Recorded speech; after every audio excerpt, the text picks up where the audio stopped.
चुनाव यूपी में जैसे जैसे नजदीक आता जा रहा है, सियासी सरगर्मियां और तेज होती जा रही हैं। हरदोई में एक रैली के दौरान अखिलेश यादव ने एक ऐसा बयान दे दिया जिस पर अब उनके विरोधी दलों को सियासत करने का मौका मिल गया है। भारतीय जनता पार्टी ने अखिलेश और समाजवादी पार्टी की सोच पर सवाल खड़े किए हैं। बीजेपी के राज्यसभा सांसद बृजलाल और विधायक आशीष सिंह आशु ने अखिलेश यादव पर हमला बोला। बीजेपी ने आरोप लगाया कि अखिलेश को देश को जोड़ने और तोड़ने वालों में भी अंतर मालूम नहीं है। आशीष सिंह आशु ने अखिलेश यादव पर पटेल समाज की भी अनदेखी का आरोप लगाया। बीजेपी प्रवक्ता राकेश त्रिपाठी ने भी अखिलेश पर प्रहार किया।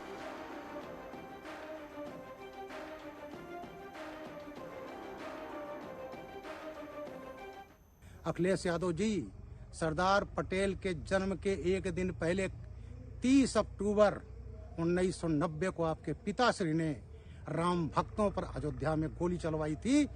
मां सरजू का आंचल लाल हो गया था। और अभी 2 नवंबर आने वाला है, आज 31 है ना। इतिहास पढ़ लेना, अपने पिताजी से पूछ लेना।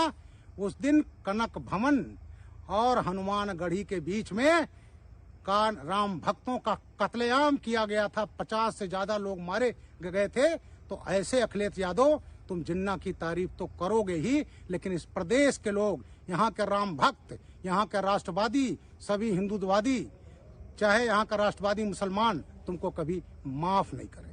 आज उन्होंने उनके जन्म दिवस पर, जब हम सब लोग हर्षोल्लास से उनका जन्मदिन अखंड भारत के निर्माता के रूप में मना रहे हैं, तब उन्होंने उनकी तुलना जिन्ना जैसे देश को तोड़ने वाले व्यक्ति से की है। और उनको ये नहीं पता है कि उनका तो अपमान किया ही है, इसके साथ साथ उन्होंने स्वाभिमानी पटेल समाज का भी अपमान करने का काम किया है। और मजहबी राजनीति करने वाले अखिलेश यादव जी ऑस्ट्रेलिया से पढ़कर आए हैं, और वो ऑस्ट्रेलिया से पढ़े हुए अखिलेश यादव जी का ज्ञान सुन करके तो आज मुलायम सिंह जी भी माथा पकड़ लेंगे। मुस्लिम तुष्टीकरण में आज इस कदर अंधे हो गए हैं कि एक तरफ जब सत्ता रहती है तो आतंकवादियों को छोड़ने की पैरवी करते हैं, और आज जब सत्ता से बाहर है तो जिन्ना की पैरोकारी कर रहे हैं। और आइए अब आपको अखिलेश यादव का वो बयान सुनवाते हैं जिस पर लगातार सियासी माहौल गरमाया हुआ है और विवाद हो गया है।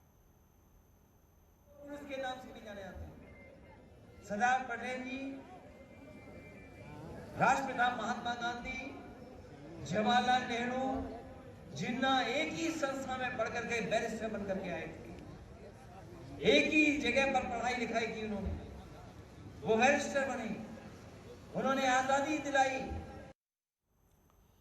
अखिलेश यादव के बयान पर यूपी सरकार के मंत्री मोहसिन रजा ने भी पलटवार किया है। मोहसिन रजा ने ट्वीट किया, इसमें लिखा कि अखिलेश यादव ने देश के महापुरुषों का अपमान किया है। तो मोहसिन रजा ने यहां पर यह ट्वीट करके निशाना साधा है। सरदार पटेल जवाहरलाल नेहरू की विचारधारा है कहकर अखिलेश यादव ने देश के महापुरुषों का अपमान किया है। देश को यह समझ लेना चाहिए कि जिन्ना वाली आजादी की मांग करने वाले हमारे देश में कौन कौन जिन्नावादी हैं। आगे बढ़ते हैं। 2022 के सियासी रण में हर ओर सियासी शोर सुनाई दे रहा है।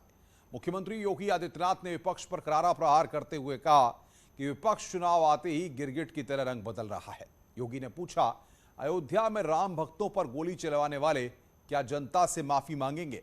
वहीं हरदोई में अखिलेश यादव ने बीजेपी पर पलटवार किया और गोरखपुर पहुंची प्रियंका गांधी भी बीजेपी के खिलाफ जमकर गरजी।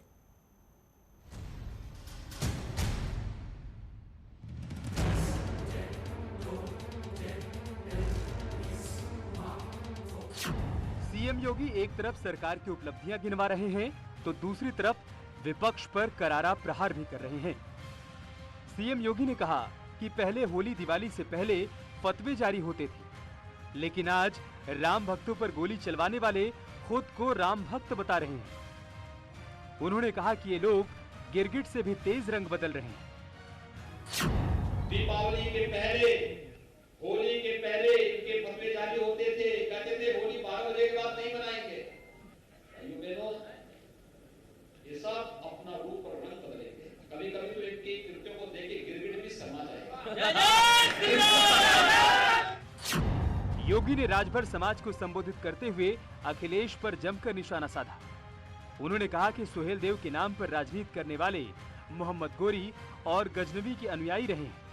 लोग हैं जो आज महाराज सुहेल देव के नाम लेने से कतराते हैं, उनके नाम पे राजनीति करेंगे, उनके नाम पे वोट मांगेंगे, लेकिन अनुयायी बनेंगे गोरी और गजनवी के अनुयायियों का ही। वहीं हरदोई में अखिलेश यादव ने भी बीजेपी पर पलटवार कर दिया। भारतीय जनता पार्टी के लिए दरवाजा इन्हीं छोटी जातियों ने, पिछड़ी जातियों ने, अति पिछड़ों ने रास्ता खोला था। जिस तरीके से वो अपमानित हुए हैं, उनके साथ धोखा हुआ है, वो एक एक करके दलित, पिछड़े, अल्पसंख्यक भाई इनके लिए दरवाजा बंद कर रहे हैं। उधर गोरखपुर में प्रियंका गांधी ने भी बीजेपी के खिलाफ जमकर भड़ास निकाली। जहाँ जहाँ मैं जाती हूँ, मैं सिर्फ यही दुख देखती हूँ कि जहाँ संकट है, जहाँ मुश्किल है, जहाँ संघर्ष है, वहाँ सरकार अपना चेहरा दूसरी तरफ कर लेती है और मदद नहीं करती। बहरहाल 2022 से पहले चुनावी शोर में हर तरफ अपनी ढपली, अपना राग है।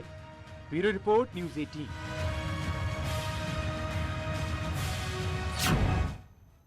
मुख्यमंत्री योगी आदित्यनाथ ने अयोध्या का दौरा कर रामलला के दर्शन पूजन किए और राम मंदिर निर्माण स्थल पर काबुल नदी का जल छिड़का। दरअसल काबुल की एक लड़की ने प्रधानमंत्री नरेंद्र मोदी को काबुल नदी का जल भेजकर इच्छा जताई थी कि काबुल नदी का जल राम मंदिर निर्माण स्थल पर छिड़का जाए। इस दौरान सीएम ने दीपोत्सव की तैयारियों का जायजा लेते हुए साधु संतों का सम्मान भी किया और कथा पार्क में रामायण चित्र प्रदर्शनी का शुभारंभ करते हुए रामायण कॉन्क्लेव का समापन किया। सबसे सुंदर आध्यात्मिक नगरी के रूप में स्थापित होने की ओर अग्रसर है। इस प्रकार के आध्यात्मिक और धार्मिक आयोजन इस प्रयोजन को एक नई ऊंचाइयों तक पहुंचाएंगे। आपकी इस आस्था का ही तप है, परिणाम है।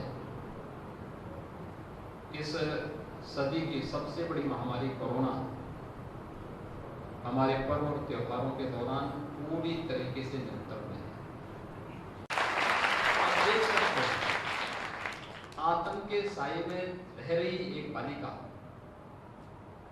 अपनी आस्था को किस रूप में प्रकट करती है कि उसे लगा है कि नहीं, भले ही मुझे संकट है, लेकिन मेरे राम मुझे मेरे संकट से मुक्त करवाएंगे। और ग्लासगो में पीएम मोदी के होटल पहुंचने पर वहां बड़ी संख्या में भारतीय समुदाय के लोग उनकी एक झलक पाने के लिए मौजूद थे। वहां भारतीय समुदाय के लोगों से पीएम मोदी ने मुलाकात की। वहां मौजूद लोगों ने गाने गाए और डांस भी किया। साथ ही पीएम मोदी की मौजूदगी में लोगों ने भारत माता की जय के नारे भी लगाए और वंदे मातरम के नारे भी लगाए।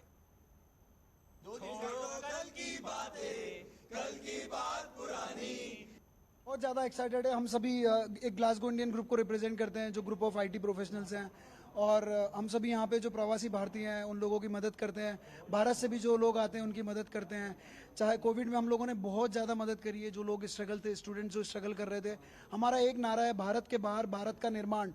इस नारे को लेके हम लोग सब साथ में चल रहे हैं। स्कॉटलैंड में आना is a big thing for us. हम लोग बहुत ज़्यादा खुश हैं हम लोग, और उनको देखने के बाद बहुत ही ज़्यादा अच्छा लगा। It's a dream come true for us. तो चलिए अब आपको कॉप 26 के बारे में बताते हैं। दरअसल कॉप 26 का मतलब है कॉन्फ्रेंस ऑफ पार्टीज। कॉप 26 नाम देने के पीछे इसका 26वां सम्मेलन है। इसमें क्लाइमेट चेंज के मुद्दे पर चर्चा होती है। इसकी शुरुआत साल 1995 में पहली बार हुई थी।